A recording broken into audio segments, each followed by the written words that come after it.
you. Hello, everyone. Good morning, good afternoon, good evening, and welcome to all of you for this very, very exciting and interesting session that BITOSA Silicon Valley, on behalf of BITOSA Global and with powered by ICC, which has a very good program called Crack the Wellness Score. So, with their support, we are running this program. Uh, Obviously, we are all going through some unprecedented times in our lives, and I hope that everybody on the call today and their friends and family are all safe and well. Mind body soul connection is very important most of the time, but it is especially more important during our current time. And I think what we are trying to accomplish through today's session is to help everybody on the call. What we are doing is we put this program with the help of ICC, which is the India Community Center, and some of its very established, well-known people on the call. I'm going to actually hand it over to Mr. Dinesh Chandra, who is a very well-known business organizational change management guru. He has led several organizations, including the big companies like American Express, Beckman Coulter, Cisco, Larsen and Toubro, and the list goes on and on. He's a very, very well-known, very well-recognized change guru. His passion, of course, now is with wellness and healing, and he's also a coach for personal change of wellness and co-founder for Institute of Conscious Dialogue. He's authored several books and articles on change, and the one that is recently published is entitled What is True Wealth and How Do We Create It? And it is based on transformational leadership group meetings that he's had with Honorable Dalai Lama.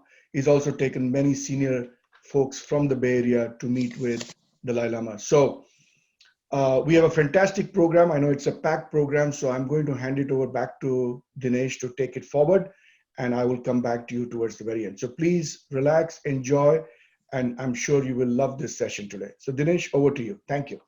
Thank you, Arup, and once again, welcome you all.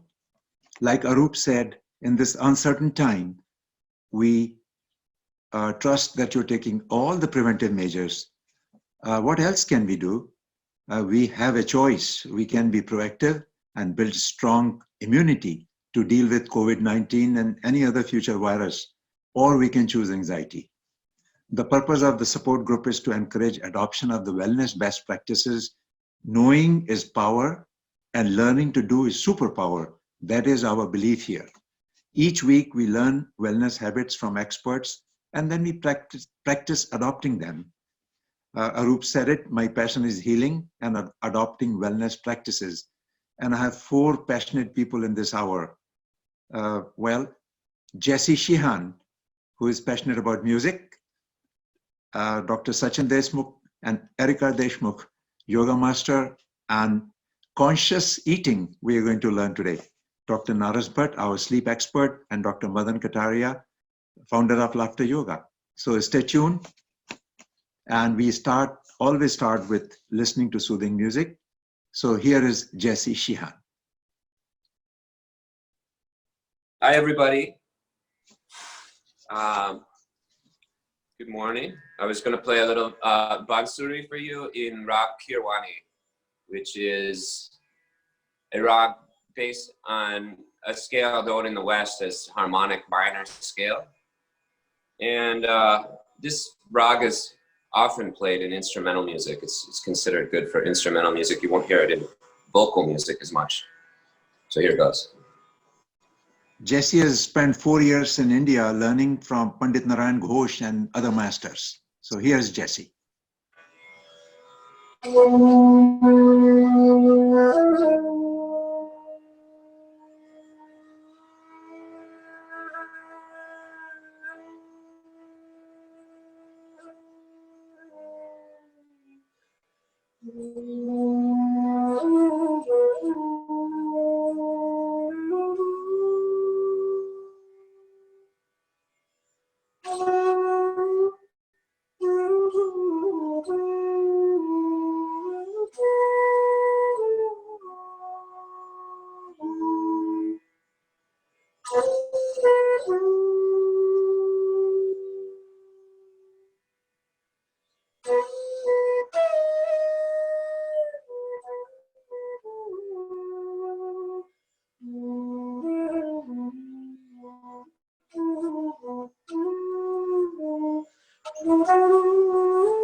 Thank you. Thank you so much, Jesse. Thank you. That really helps us connect to our deeper self. And at the Institute of Conscious Dialogue, we practice 4 important aspects for a strong body. Be conscious, be present, or optimal sleep, diet, yoga, exercise. Today, we are going to go and explore the first 2. How do we come to the present moment? How do we become conscious?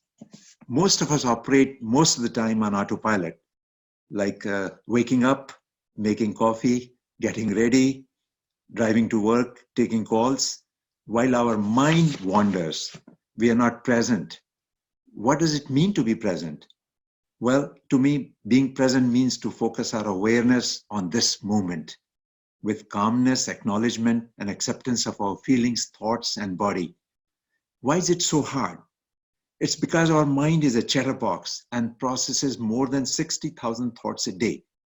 So our challenge is to take our full of thought mind and focus it on the present moment.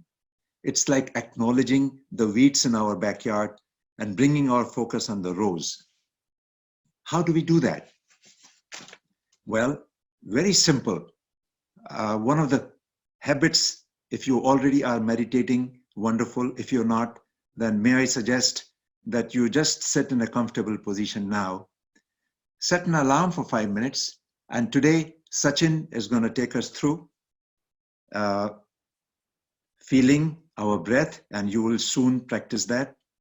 Noticing when our mind begins to wander and bring it right back to the breath. And make sure to be kind and non-judgmental to our wandering mind. That is its simply habit. We have to train to come back to breath. This simple process can lead us from wandering full of thought mind to a conscious mind in present moment. And now to practice conscious breathing and conscious eating, we have Dr. Sachin Deshmukh and Erika Deshmukh. Sachin? Thank you, Dinesh. So it's a morning time. So in the morning time, we always start the practice with the intent. So we want to see how our day unfolds. And we are using these 2 words affirmation for this moment, and those are positive and calm. So the practice we will choose, the breathing, will include these 2 affirmation words. So let's start. So you sit in any comfortable position, chin parallel to the ground, palms next to the body, right at the junction of the upper and the lower half of the body, facing to the sky, but relax. And make your body and spine comfortable. Make chin parallel to the ground. And then once you feel ready, so take a deep breath and then close your eyes.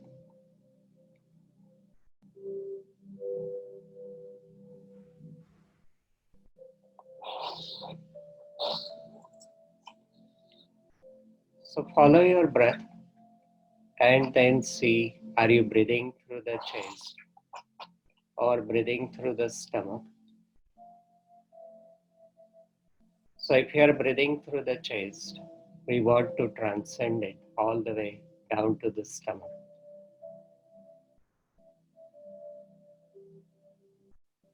Now following rhythm of the breath. So see how many counts per minute are we breathing. And then any correlation we find between the heartbeat and then our breath. So start relaxing the body. So relaxing the toes, heels, knees, and then the hips. And then the palms, wrists, elbows, and then the shoulders. Relaxing the lower back, middle back, upper back, back of the neck, back of the head, top of the head, whole of the face. Open and relax our chin, slide back, open and relax our throat. Slide back, open and relax the chest. and then gently glide to our belly, and then just flow with the breath. Gently just breathe in and then breathe out. If our mind wanders, which it will, we gently bring it back to the breath. So our mind has one thought, so breathing in and then breathing out. Now, once you get in tune with the breath, transitioning into four-dimensional breath. So as you breathe in, you pause. And then as you breathe out, you pause. So as you breathe in, and then you pause. And then as you breathe out, you pause. Keep your body still now on. Keep your eyes closed. We'll go to the affirmation. So as you breathe in, you think, I am calm. As you breathe out, think, I am positive. I am positive. Or you can do opposite. As you breathe in, you think, I am positive. As you breathe out, think, I am calm. So whatever works for you. So now we have two ideas to work with. So as you breathe in, we just pause. I'm positive. As you breathe out, you pause. I am calm. Or we repeat, I am positive as you breathe in. As you breathe out, think I am calm. So I am positive. I am calm. I am positive. I am calm. I am positive.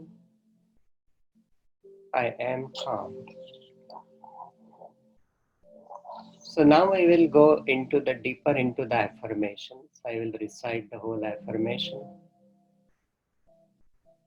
So in the moments of turbulence, I remain strong. I am positive and I am calm. I am strong. And then take a deep breath, gently just breathe in and then breathe out. Again, take a deep breath, gently just breathe in and then slowly rub your palms together. So holding the base of the palms on top of the head, slide it to the side of the head, to the shoulders, to the arms, to the chest, in the back, and then all the way to the toes. Rotate the shoulder forward, backward, ease the body, taking a moment. Again, breathe in. So massaging the fingers, bring them on top of the head, to the side of the head, and then to the shoulders, to the arms, to the chest, all the way in the back, and then all the way to the toes, and then rotate the shoulder forward, backward, ease the body, taking a moment. So now we'll do the body tapping. So tap the arm above the, and then under, and then above, and then under. The chest, in the back, and then we want to go all the way to the toes. And then one more time. So tap, and then under, and then under. To the chest, in the back, and then all the way to the toes. And then we'll just do the body toning last part. I am positive and I am calm. And then I am positive, I am calm. And the last one in silence. Make an eye contact with the ground. And then once you feel ready, so breathe in. And then very gradually open your eyes. So I hand it back to Dinesh and Erica. Thank you. Thank you, Sachin. Erica, Hi, please. everybody. Yeah. Okay. I'm a dietitian, so often we talk about what to eat and how to stay healthy. But my fascination is really in how to eat and being in the present moment. And so we're going to do an exercise with a piece of food. And Dinesh mentioned, if you were here at the beginning, it's really helpful if you have something to eat in front of you. It's really helpful. It's the morning, you know, great things to do this with is something that kind of triggers you to eat more, like a piece of chocolate. It could be a raisin thing, you know, things that you might eat more than one often, just kind of grab mindlessly. And so if you can, run out and grab it. And if not, you're going to use your imagination, and you're going to do this the very next time you can. And it helps me if you do chat out what you have, then I can incorporate that into the exercise, and I'll see a few of the things that people have in their hands. Even if you have a cup of tea or water, it's helpful. What's that, Dinesh? That's Is an it orange. It's an orange. Okay, last time he had a pistachio. That's a good thing to do it with too. So we're going to do an exercise, and this is really often when we eat, we do, as Dinesh was saying in the beginning, we're not in the present moment, and we just go on autopilot. I had a client who used to call it the Hoover method, like the vacuum cleaner. You know, we start eating and we go and go and go, and then all of a sudden we notice we're done. Often the first bite we really savor if it's delicious, and then we may be so distracted and our mind is full of is my voice not, are you not able to hear my voice, or is it somebody's computer? It says, please increase the voice. Is it me? Can you hear me? Yeah, We good. can hear Oh, you. you can hear. Good. Okay, I was noticing a chat. So anyway, I like to tell a story real quickly of how I first learned of this practice, and often it takes times like these extraordinary times we're in right now, unprecedented, where people find themselves in these calamities really, and then find themselves in the present moment. So this is a true story, and I learned about it when I was going through my own healing many years ago, about 25 years ago, and from a macrobiotic expert named Lino Stancic. And his father was actually in a concentration camp in Greece, actually. He was Yugoslavian. And it was 1943, and he was with 32 other prisoners. 31, there were 32 of them. And he had so little to eat, you know, only a piece of bread and chicory coffee. And if he was lucky at night, it would be soup with potentially potatoes and sometimes nothing at all. And he saw the worst situations around him, as you all know. He saw people starving and dying, and he was so bitterly cold and freezing. And he began to take his food and really savor it. And it made him completely present. And he started to chew the food 50, 100, 300 times per bite. And what he noticed is he felt more warmth, he felt more energy, and he shared it with the other prisoners who mostly scoffed at him, except for 2 others. And as the story goes, and again, this is a true story, there were 3 survivors of the camp, and it was Antonio Stancic who did this practice, and the 2 other prisoners who did this practice with him. They all admitted to feeling more energy, more warmth in their food. And when I first heard about this, I was just so fascinated. And so inspired by chew your drink and drink your food, let's experience what this is. So just like Sachin did, go ahead and hold the food in front of you. Hopefully you haven't eaten it. All right. And put it down in your lap and close your eyes. Become completely quiet in your mind and just relax. Do a body scan. Feel your breath going in and out. Notice if it's in your chest, in your stomach. And begin to bring your mind to this little morsel of food. Perhaps you have a drink in front of you, if you're hungry for it. And just hold it in your hand and notice, how hungry are you? And what will it be like to taste it? And just take a nice deep breath and center yourself. Now go ahead and open your eyes and just take a look at this object in your hand. But really look at it as if you've never ever seen anything like this before in your life. So notice what color it is. Notice the shape and texture. There might be little ridges on it. It might be completely smooth. And think about the journey that this little morsel of food or drink, what did it take to be created and be right here in front of you right now? Noticing if it has a coolness or a warmth. And don't eat it yet. Keep your eyes closed. And now imagine, what will it taste like? And how will it be to taste it? And go ahead and just bring it up to your nose and smell it. Keep your eyes closed and just notice, does it have a smell? Is your mouth beginning to water? And again, eyes closed and without chewing, now you can put it on your tongue. Just sit there and let it swirl around on your tongue. Just swirling around, and notice if it's starting to soften or break down. If it's liquid, is it starting to warm up? And can you taste it already? Is your mouth watering? And then begin to chew whatever you have in your mouth right now. Begin to chew it with laser sharp focus on the process. And just bring your mind, if it wanders, back to the taste of what you're chewing on right now. And the act of eating, and notice if it's starting to change. And don't do anything else. Don't think of anything else right now. Every time the mind wanders, bring it back. And continue to chew.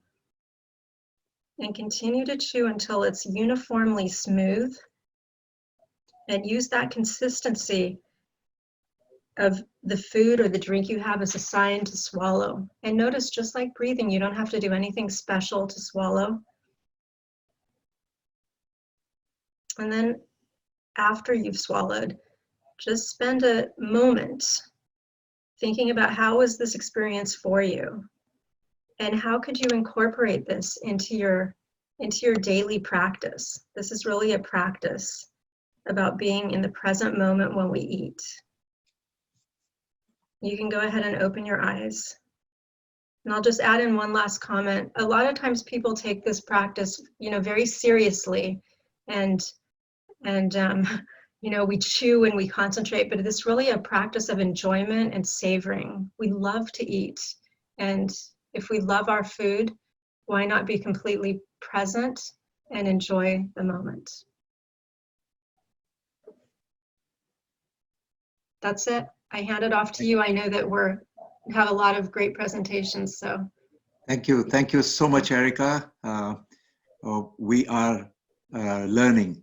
This time, Yeah. You noticed that I did not start until you told me. I noticed that. And sometimes I have, if I had longer, I usually ask, and feel free to chat out if you had any experiences and we can address them later. But usually I like to hear what was your experience, but so you have, now we are fully present, and we have done conscious breathing, we have done conscious eating, and we continue our journey for conscious living. And the very important element is, of course, optimal sleep. And to tell us a few wellness habits, we have Dr. Naras Bhatt, who is a wonderful human being whose mission is to help people. And he's a professor of mind-body medicine at Saybrook, and he teaches at UC Berkeley. And he's author of many books on reversing the heart disease, cancer, stress, burnout, and so on. He's a licensed practitioner, is board certified, and I can go on. But here is Dr. Naras Bhatt. Naras? Hello. Could you put my first slide on? Hello, everyone. I am Dr. Naras Bhatt, and I practice sleep medicine and internal medicine, and of course, immunology and allergy in San Francisco Bay Area. and I'm going to share with you today the sleep, the factors that affect your immunity, particularly sleep. And in this time, during this time of COVID-19. So there are 3 take-home messages I have for you. 1, sleep and immunity connection. 2, 3 self-hack tools that you can start practicing starting today to enhance your sleep and boost your immunity. And then finally, how to use these tools. Tools are just devices that amplify human beings' potential. But, you know, there is an old saying, if you have a hammer in your hand, everything looks like a nail, but it is not enough. You should hold the hammer correctly. So if you look at this slide, the connection between sleep and immunity, acute sleep deprivation leads to decrease of your immunity, that is called adaptive immunity, and decreases your lymphocyte and so forth, which, as you have been listening over and over again, which is a factor in COVID-19 as well. Chronic sleep deprivation produces inflammatory mediators, which you have heard in the news like IL-6. So you're going to learn today how to work on your immunity by working on your belly, particularly your gut microbiome. So next slide, please. So the 3 tools that I want to share with you is number 1 is a light switch. Number 2, when you eat. And number 3 is what you eat. So light switch, sunlight is your friend. So you start your day with the exposure to sunlight and reduce your exposure to evening light, particularly blue light. And then the second tool is when you eat, or the eating window versus the fasting window, which is called time restricted feeding or time restricted eating to boost your immune system. And finally, what you eat, specifically in the Western eating culture that we live in, what not to eat, and how to choose the right kind of food to boost your immune system, particularly microbiome, and thereby your sleep. Next slide, please. So sleep and circadian rhythm, which is the light effect. When you're exposed to full spectrum light, sunlight, then the gland, the pineal gland and suprachiasmatic nucleus in your brain gets activated, and it synchronizes your circadian rhythm, and that is connected to your gut. So exercise closer to wake up time can help you, and most importantly, exposure for 15 to 60 minutes to real sunlight in the morning. And that is the synchronizer of your circadian rhythm that builds a sleep drive such a way that you sleep better according to your natural rhythm. Particularly stop your exposure, minimize your exposure to blue light in the evening, our screen time, such as your computer, your cell phone, video games, and television. And much of the redundant light in these screens is blue light, which is 525 nanometer length wavelength. That one suppresses your melatonin secretion, thereby decreases your onset and maintenance of sleep. If you're a shift worker, of course, you may have to use full spectrum light during your waking time and bank your sleep with short naps during your sleeping time. So next slide, please. Now, let's look at each one of these tools, that is particularly now the when to eat and what to eat. Now, you will see here fasting, which is the time restricted eating, promotes healthy bacteria in terms of bacterial diversity and also a unique category of bacteria called keystone bacteria, which enhances not only your immune system, but it connects your gut brain to your brain in your head. By the way, we have two brains. The first brain is the brain in your head. The second brain is the brain in your gut.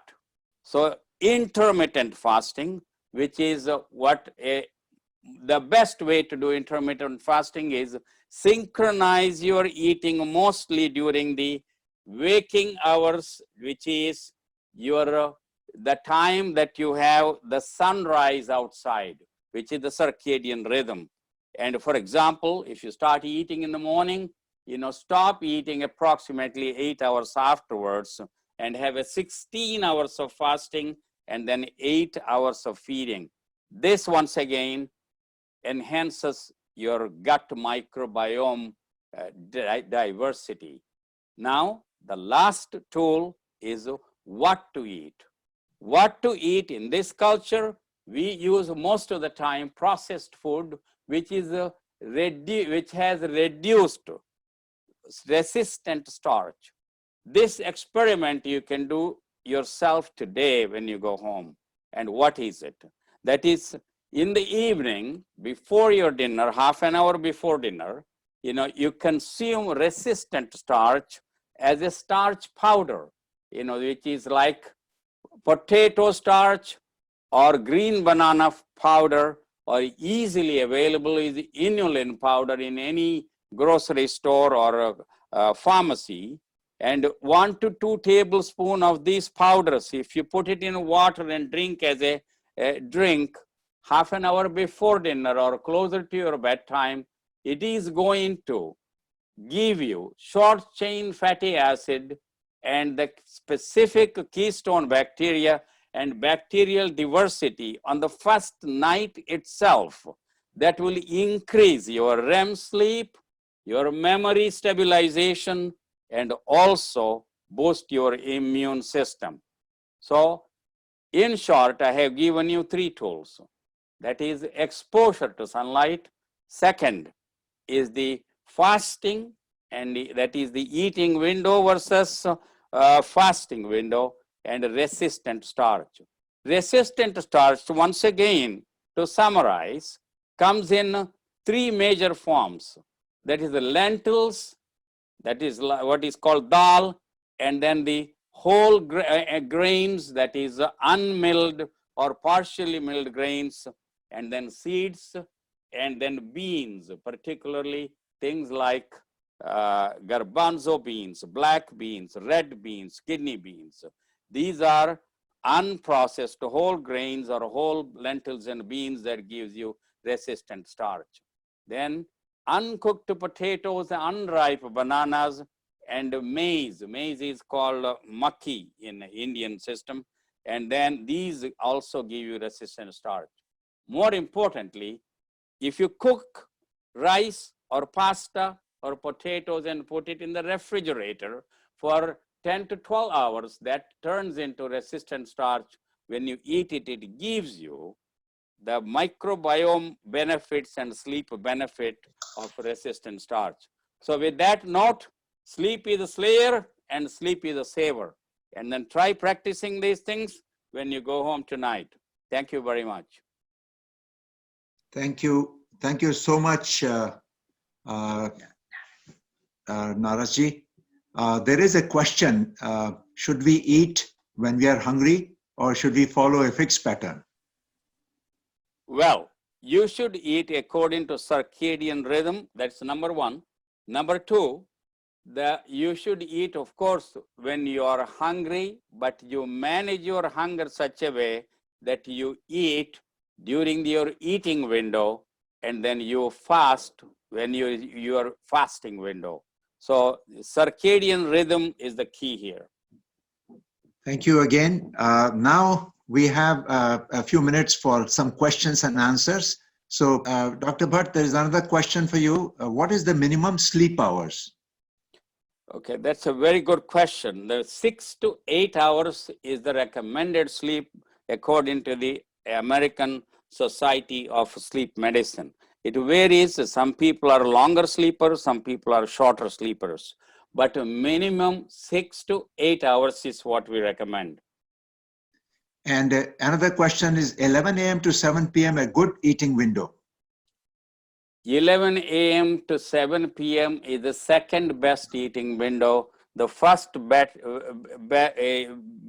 or the best eating window is from your wake up time and count 8 hours thereafter.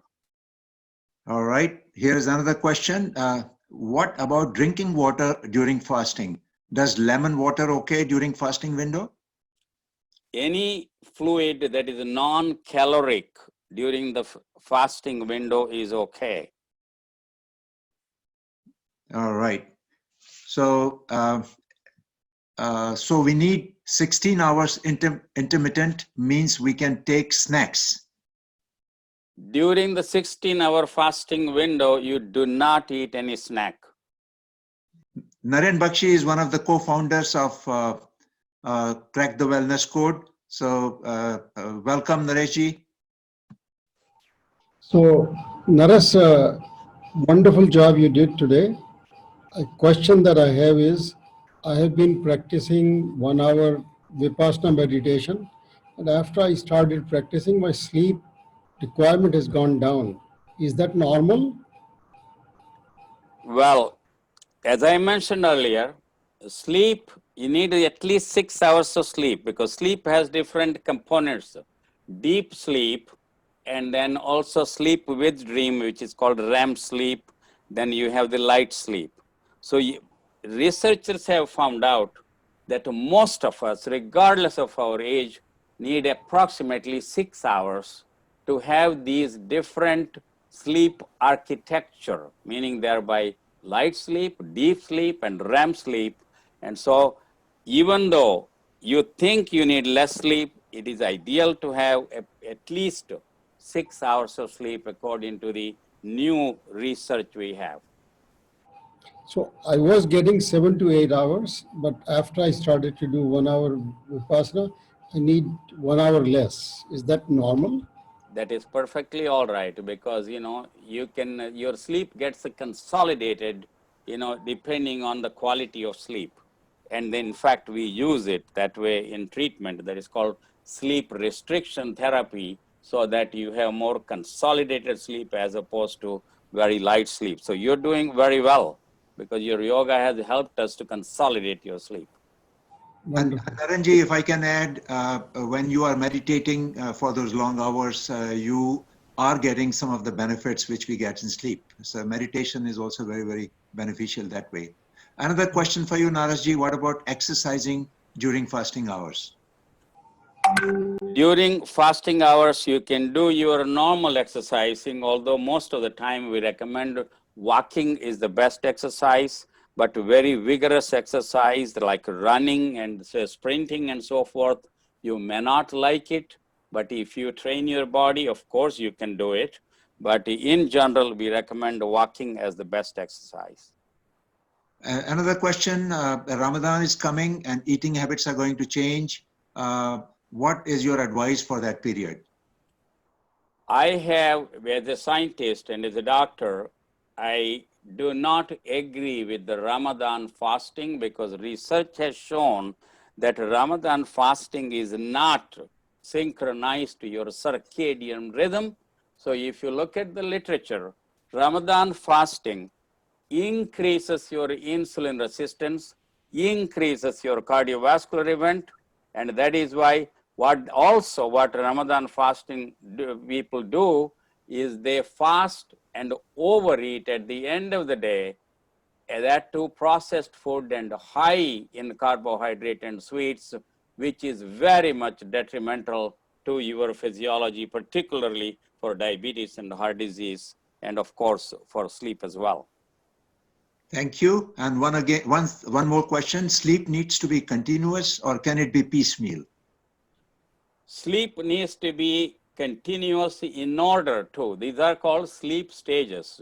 you have sleep cycle. As you start your sleep, your REM sleep is less in number and frequency, and at the tail end of the night, REM sleep increases. And so if you try to have your sleep, is not like a bank account where you put a small amount of money at a time and then you're not missing it. You put a large amount of money, meaning thereby consolidated long hour sleep. And there is one exception. If you are a shift worker, then you have to sleep in piecemeal because that's the only choice you have. So for all rest of us, sleep according to the circadian rhythm, sunrise, sunset, and consolidate your sleep. And that is the best value and best return for your sleep time. What is the best time, ideal time to go to sleep? The best time to go to sleep is when your melatonin level start dropping. That is right after sunset begins, your melatonin level starts increasing. That is when you start thinking about going to sleep. Definitely you should go to sleep before midnight because you do not want to sleep today, sleep tomorrow. And then ideal time for most of us is 9 to 10 p.m. What if you sleep more than 10 hours? Is it okay? And also intermittent fasting and blood sugar for people with diabetes. Can you please address that too? Okay, let's go to the first one. There is more than 10 hours. Very few people in our population are what they are called long sleepers. This is called natural hypersomnia. And those people need 9 or 10 hours. For rest of us, 8 to 9 hours is perhaps the most of what we need. And about the insulin and blood sugar. Naturally, our blood sugar drops during our night time, which is if you are a day worker and night sleeper, and then insulin level also drops at night. For that reason, you synchronize your fasting time such that the 12 hours of your night time synchronizes within your 16 hours of fasting time. Thank you so much, Naraji. I'm sure there are many questions, but I'm looking at the watch, and we have Dr. Madan Kataria coming up next. But before we go to Dr. Madan Kataria, we just want to emphasize again these support group sessions are brought to you by ICC and Crack the Wellness Code and Institute of Conscious Dialogue. We aim to transform our physical, mental, intellectual, and spiritual well-being to respond to not only COVID-19, but any other wellness challenges. We encourage all of you to pick up at least one new wellness best practice, what you learned today, which will help build immunity and resilience and overall health. You can join us each Saturday at 9 a.m. Pacific time. And now, let me welcome Dr. Madan Kataria, who is the founder of Global Laughter Movement. He's a medical doctor by profession who has dedicated his life to laughter yoga. He's currently helping the affected COVID-19 in people in Italy and Spain. His laughter movement is now across the globe with 20,000 clubs in 110 countries. He's got more than 25 research papers on the benefits of laughter yoga. So here is Dr. Madan Kataria. Hello, everyone. Namaste. It's time to laugh. Well, before you laugh with me, I just want to tell you a few things about laughter and then we start cracking up. First, everybody knew that laughter is the best medicine. It has many benefits, but there is no way, there are not many things which makes us laugh these days, and we have forgotten to laugh. So I brought some new breakthrough technology called laughter yoga, where we can laugh on purpose. We can do voluntary laughter practice because scientifically your body doesn't know the difference between spontaneous laughter and simulated laughter. Even if you act like a happy person, you are getting the same benefits as you get from the spontaneous laughter. because your pulmonary and cardiovascular demand, same set of muscles are used whether you're laughing spontaneously or you're laughing on purpose. Second, to get the benefits of laughter, we must laugh at least 10-15 minutes. It should be a sustained laughter. And the natural laughter what we get in daily life is hardly few seconds here and there. That's not good enough to give you the physiological and psychological changes. So with this background, I encourage all of you, now this is not the lecture, this is a workshop. So you have to laugh with me. So I'll lead you through some laughter exercises. And then first laughter exercise is breathe and laugh. Laughter yoga is about when you laughing, you are exhaling a lot of stale air out of your lungs. And that is replaced by fresh air, you get more oxygen. Put your hands out like this, everybody. Okay, please take a long deep breath in. Hold your breath, hold it, and laugh it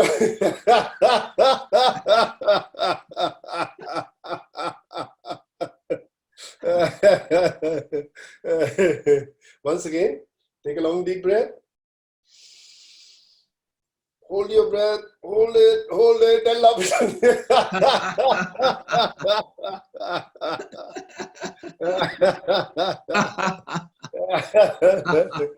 So this practice is very simple. Breathe and laugh. So that is how your lung capacity increases, and each and every alveoli of your lungs is fully oxygenated. And to prevent COVID infection, you need to keep your lungs stronger. So daily laughter practice is a must. Okay. Now the second laughter exercise I want to do with you is fake it until you make it. We know that fake laughter is as good as natural laughter, but we have to laugh a bit longer. So please laugh with me for a minute. Fake it until you make it. Even if you pretend laughing, it's fine. Okay. Let's get started. 1, 2, 3, start.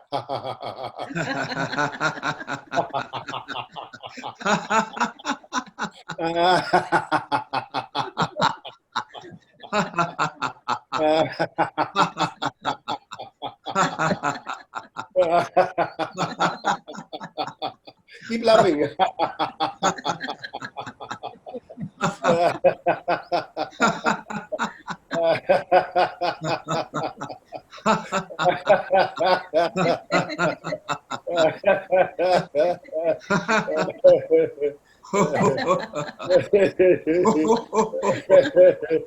Very good, very good. Yay, it's fantastic. How do you feel? Fantastic, I'm sure. Now, I want to tell you that oxygen is very important factor for healing and health. And this is how, with simple laughing, prolonged laughter will give you more oxygen. And we have more than, I think, 25 studies which say that laughter yoga is a scientifically proven method, and it strengthens your immune system. At Naras was saying that there are many ways we can boost our immune system. So one of the way to prevent infection is to laugh every day. So normally we won't get opportunities in daily life to laugh continuously at a stretch. So this is why laughter yoga practice is spreading across the world. 110 countries now is no laughing matter. Now I want to do one of my favorite exercise. This is one of the most popular exercise. Is called milkshake laughter. Now I know many people are lactose intolerant, but it's imaginary. Hold 2 imaginary glasses of milk. Going to shake it twice. Pour into each other. And go pee.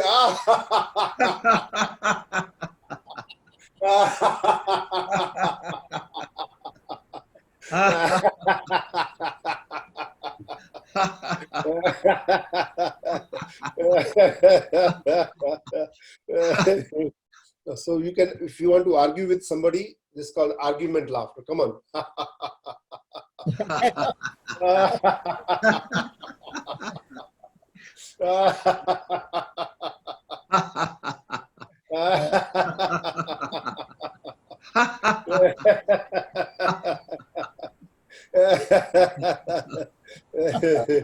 Very good, very good. Yay. 2 more exercises, then we finish.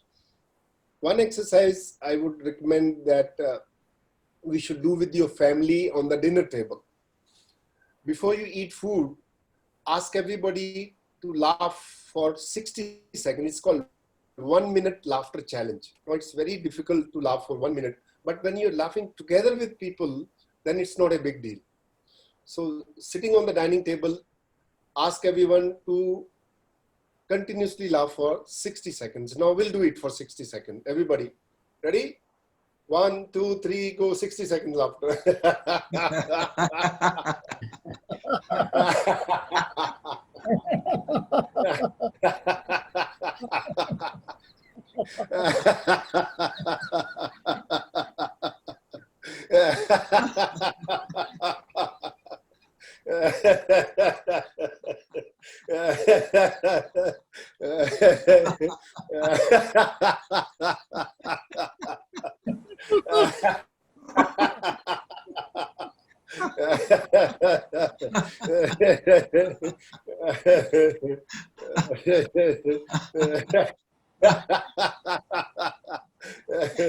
Well done, well done.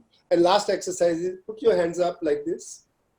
Everybody, bend at the elbow and take it behind, and well done. Another side. Just to finish, I just want to give you, this is one of the simplest yoga, instant yoga. You feel good immediately. It reduces stress, boosts your immune system, and most important, your thoughts becomes more positive because it changes your chemistry by secreting neurotransmitters from your brain and help you. And laughing is very good exercise for your belly. As Naras, Dr. Naras said, there is another brain in your belly, in your stomach. So by doing this laughter practice, you are actually activating lymphocytes or your immune system in the belly. So we encourage people to have belly laughter, belly exercises. Now with this COVID, I just want to give you information that laughter clubs have gone online because physically we are not supposed to be laughing face to face. So if you go to my website, laughteryoga.org, so just put laughter yoga on Google search, we are #1.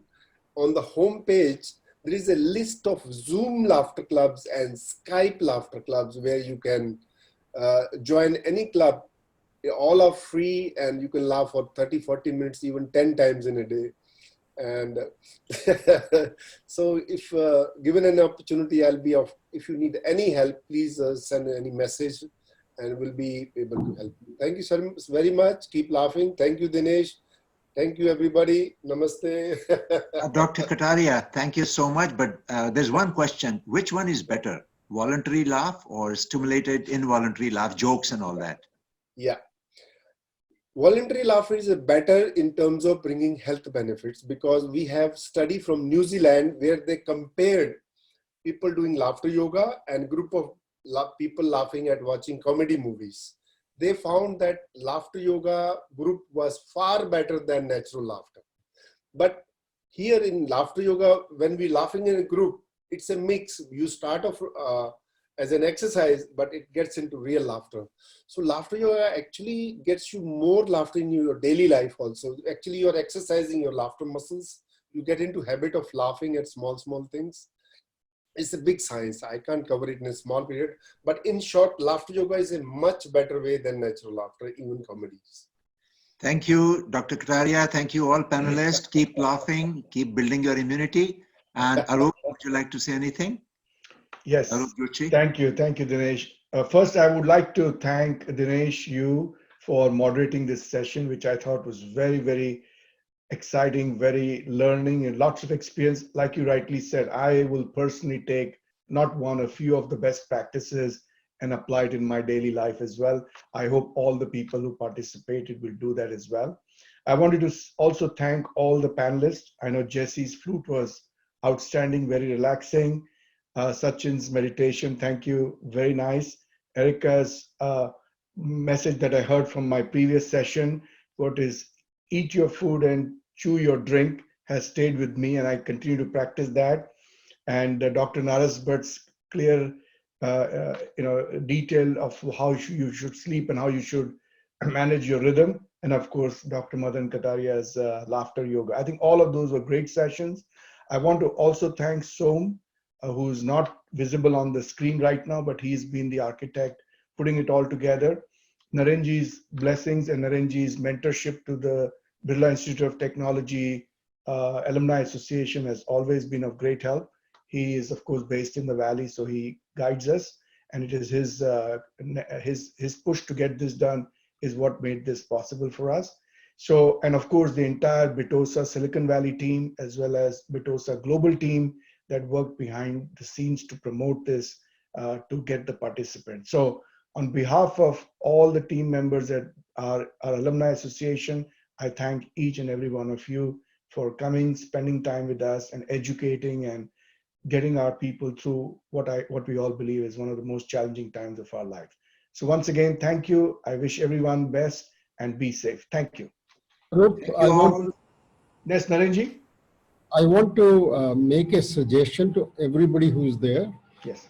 I would love to see once a week or once a month wellness support group activity for our BITOSA alumni. So, but I would like to see it co-designed, meaning our alumni can input things to SOM and India Community Center so that it becomes more and more and more precise for entrepreneurs and professionals, which are mostly BITOSA people. So I'm hoping, Arup, you and Chandra will take the lead to make this a regular event. Certainly, certainly. Love to do that. Thank you so much, Narenji, and wishing everybody a wonderful week. See you next Saturday at 9 a.m., same time here. Thank Have you. a wonderful day. Thank you very much. Bye-bye. Thank you.